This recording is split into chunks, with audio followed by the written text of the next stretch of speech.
ஆண்டவராகிய இயேசு கிறிஸ்துவின் நாமத்தில் அன்பின் வாழ்த்துதலை தெரிவித்துக் கொள்கிறேன். இன்றைக்கு நாம் பார்க்க போகிறதான தலைப்பு பஸ்கா பண்டிகை. பஸ்கா பண்டிகை குறித்து நாம் வேதாகமத்தில் பார்க்கும்போது யாத்திராகமத்தின் புத்தகம் 12ஆம் அதிகாரத்திலும் லேவியராகமத்தின் புத்தகம் 23ஆம் அதிகாரத்திலும் நாம் வாசிக்கலாம். பஸ்கா என்றால் கடந்து போகுதல். கடந்து போகுதல் என்று சொல்லும்போது இஸ்ரவேல் ஜனங்கள் எகிப்தில் அடிமைகளாக இருக்கும்போது தேவன் அவர்களை விடுதலை ஆக்குவதற்கு முன்பாக அங்கே எகிப்து தேசத்தின் மீது 10 வாதைகளை அனுப்புகிறார். 10வது வாதை சங்கார தூதனுடைய வாதை. அந்த வாதை அனுப்புவதற்கு முன்பாக இஸ்ரவேல் ஜனங்களிடத்தில் ஒரு கட்டளையை தேவன் கொடுக்கிறார். ஒரு ஆட்டுக்குட்டி அவர்கள் தேர்வு செய்து அதை பலியிட்டு அதனுடைய இரத்தத்தை நிலைக்கால்களில் பூச வேண்டும். அப்பொழுது அந்த இரத்தத்தை பார்க்கும்போது அந்த சங்கார தூதன் அந்த வீட்டுக்குள்ளாய் வரமாட்டான், அவன் கடந்து போய் விடுவான். அந்த இரத்தம் அவர்களை பாதுகாத்தது. அதே போல் இன்றைக்கு வேதாகமத்தை நாம் பார்க்கும்போது கிறிஸ்தவருடைய வாழ்க்கையில் ஆண்டவராக இயேசு கிறிஸ்து இந்த உலகத்திற்கு கடந்து வந்ததின் நோக்கம் பஸ்கா பலியாக அவர் பலியிடப்படுவதற்காக.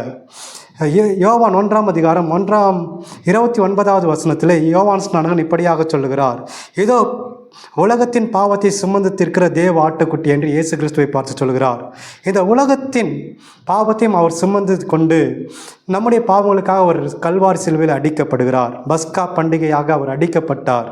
பஸ்கா ஆட்டுக்குட்டியாக அவரை ஏற்றுக்கொள்ளுகிறவர்கள் அவருடைய இரத்தத்தினாலே மீட்கப்படுகிறார்கள். அந்த இரத்தம் நம்மை மீட்கிறது.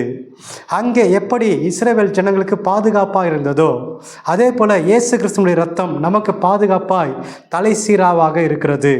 பிசாசானவன் நம்மை நரகத்துக்கு தள்ளாதபடிக்கு, நரகத்துக்கு கொண்டு போகாதபடிக்கு அவருடைய சரக்கு எல்லாவற்றையும் நம்மை விட்டு அகற்றி, எல்லா விதமான பாவத்தையும் நம்மை விட்டு அகற்றி அவருடைய இரத்தம் நம்மை சுத்திகரித்து பரிசுத்தமாக்குகிறது. தேவனுடைய பிள்ளை என்கிற அங்கீகாரத்தை நமக்கு கொடுக்கிறது.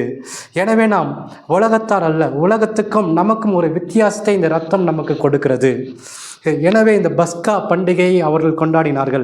இன்றைக்கு அனுதினம் நமக்கு பஸ்கா பண்டிகையாக இருக்கிறது. என்றைக்கு ஆண்டவராக இயேசு கிறிஸ்துவை நம்முடைய சொந்த இரட்சகராக ஏற்றுக்கொண்டோமோ அன்றைக்கு இயேசுவின் இரத்தத்தினாலே நாம் கழுவப்பட்டு அவருடைய இரத்தத்தினால் நாம் மீட்கப்படுகிறோம். அந்த இரத்தம் நமக்கு அடையாளமாக இருக்கிறது. ரட்சிப்பின் அடையாளமாக அந்த இரத்தம் நமக்கு கொடுக்கப்பட்டிருக்கிறது.